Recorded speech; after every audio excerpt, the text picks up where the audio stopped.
Hey there. It's the middle of summer. Well, maybe not quite the middle of summer, but here we are in the summer. Maybe things are feeling a little scattered. Maybe you don't have a strong routine. You've got some unfinished work that is still staring at you from the shelf. If that's you, you're not alone. I have been there. Now, this live isn't about starting something big this summer. It's about finding your footing again, something small that actually works this time of year. And actually, it's something that I used over and over in our homeschool year as we homeschooled year round, even through the summer. And it is a way to reset and make sure you're not getting burnt out. I'm Marina Joy. If you're just joining me for the first time, this is week 12 of the 12-week homeschool challenge, but you will find something here for you to take away, and then you can go and listen to those other episodes of this 12-week homeschool challenge to gather some insights to take forward into the next school year. So, whether you are schooling through the summer, whether you're taking a complete break, if you haven't really finished from the last term, but you're sort of muddling your way through the summer but feeling guilty about the things that didn't get done, no judgment. Doesn't matter where you're at. If you would like a little bit more order, something that feels complete, this is for you.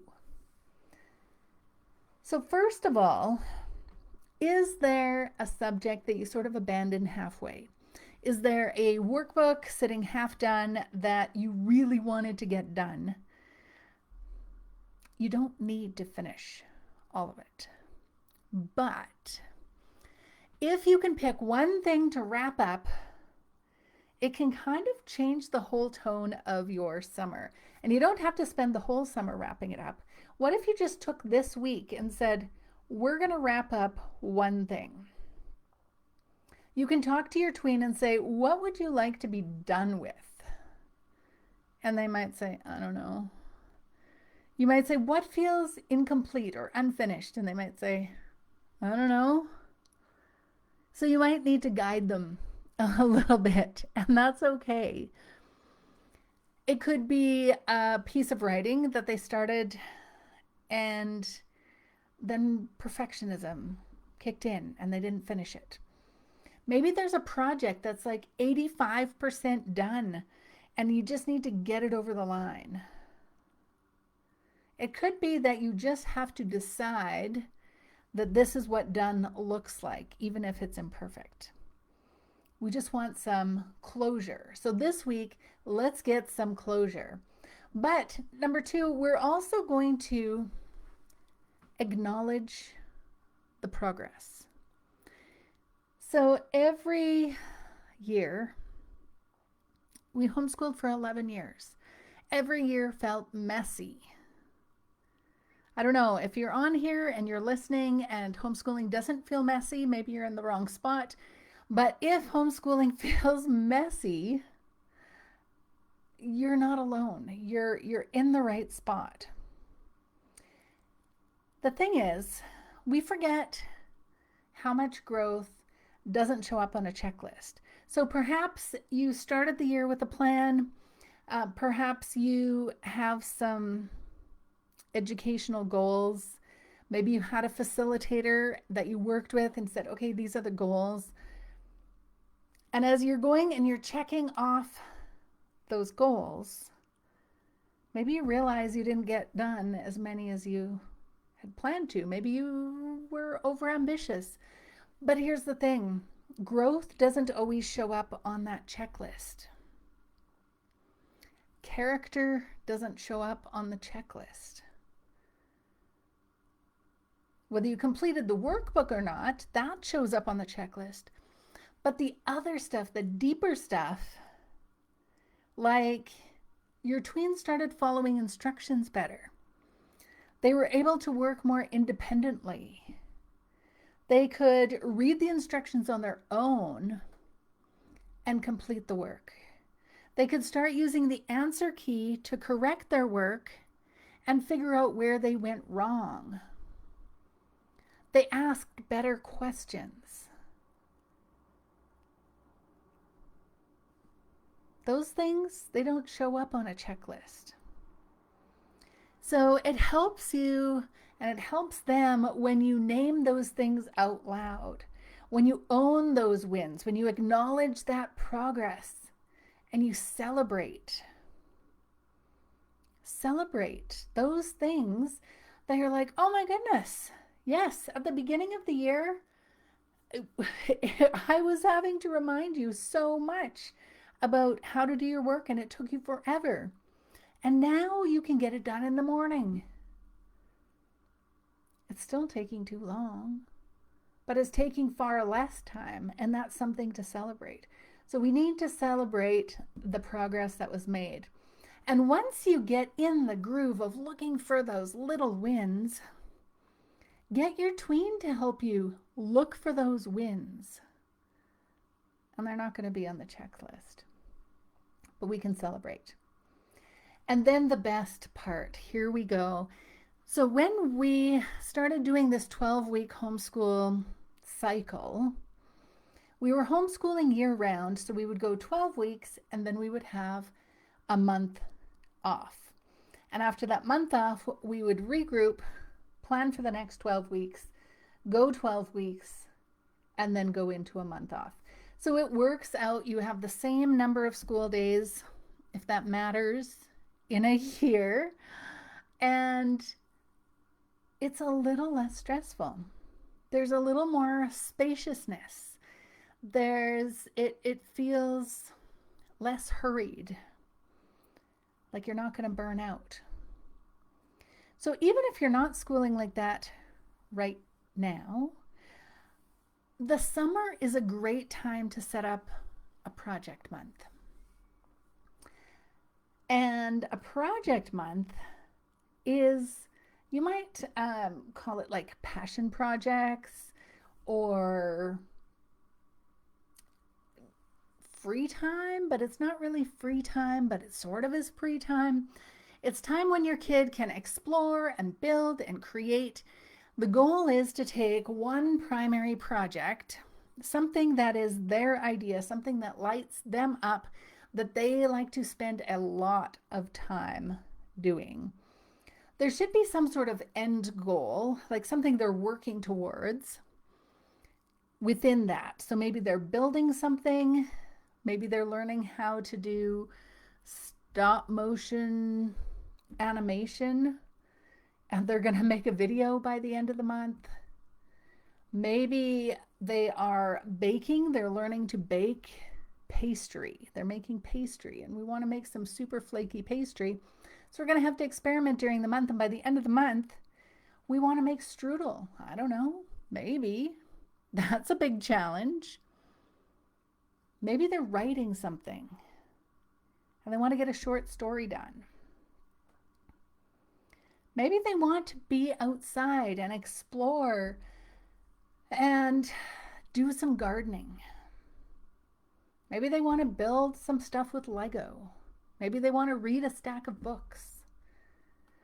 The goal is that it is some sort of project that they will enjoy, that they're going to take some ownership of, that they're going to work on a little bit every day, and they're going to keep moving forward. So they are in charge of their progress, but they're motivated.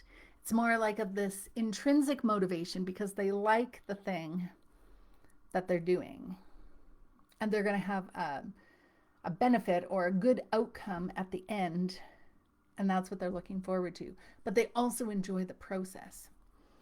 So during that month, you're going to pick the project. They're going to work on it a bit every day. Now, we still need some structure in the day. What I found is that the year I thought, oh my goodness, we are so burnt out. We just need a break. And we decided, yes, we're going to take the summer off. And by off, I mean completely off. Do whatever you want. And it was a disaster. Within 2 weeks, everybody was so grumpy because there was no structure. So I still recommend that you have those anchor points in your day. It marks the passage of time. It helps you keep anchored within the day, even if you're doing a passion project. It's like, okay, I'm going to work on this till lunch. Okay, we know we're going to connect at lunchtime. And there's some comfort in that anchor time, that connection time. We know things are going to be at a certain time.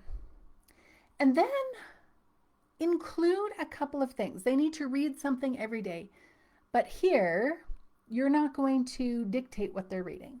There's not a reading list per se. It is just perhaps you need to read something for half an hour. It can be anything. It can be their comics, can be cereal boxes, can be anything. They're just reading. And they might get a little ridiculous and say, okay, well, I'm reading the cereal boxes. Let it go. It's okay.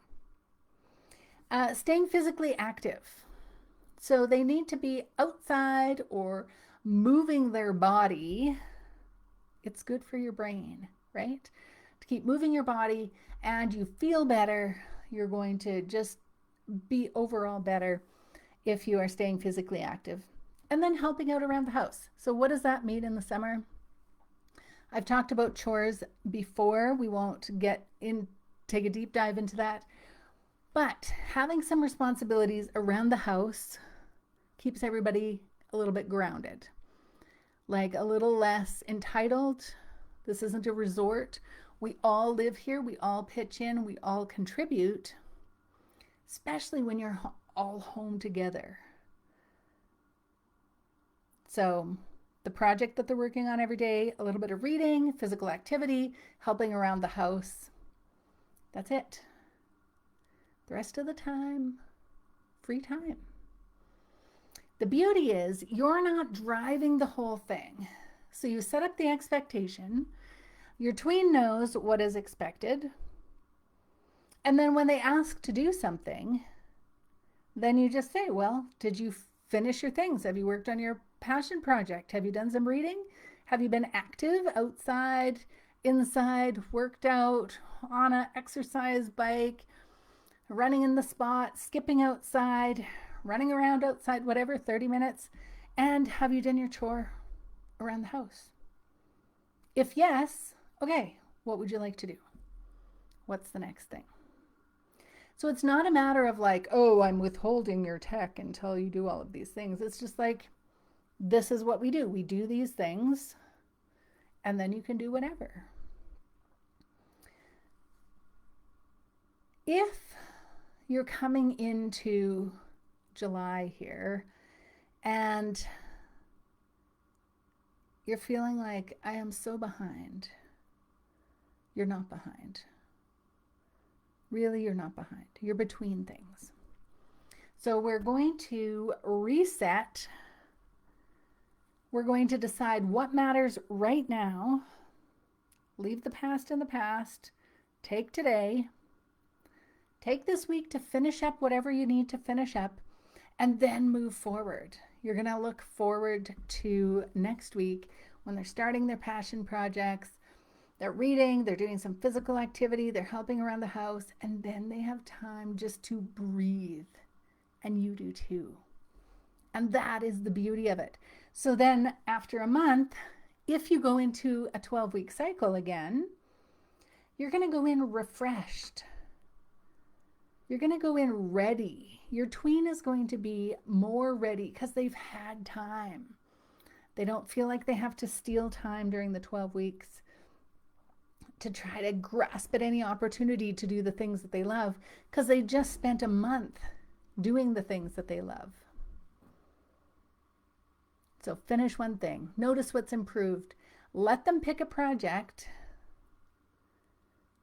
and see what happens. This will work even in the middle of the summer, even if you're not homeschooling year round. It just keeps everybody anchored, gives a reset so that you can be refreshed when it's time to get back at it. I'd love to know how it goes. Feel free to shoot me a message and let me know.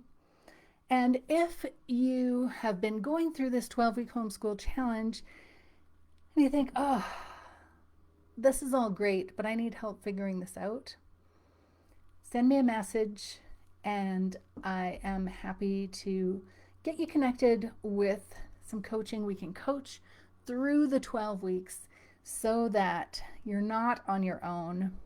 You have guidance, you have support the whole way through. Until next time, bye for now.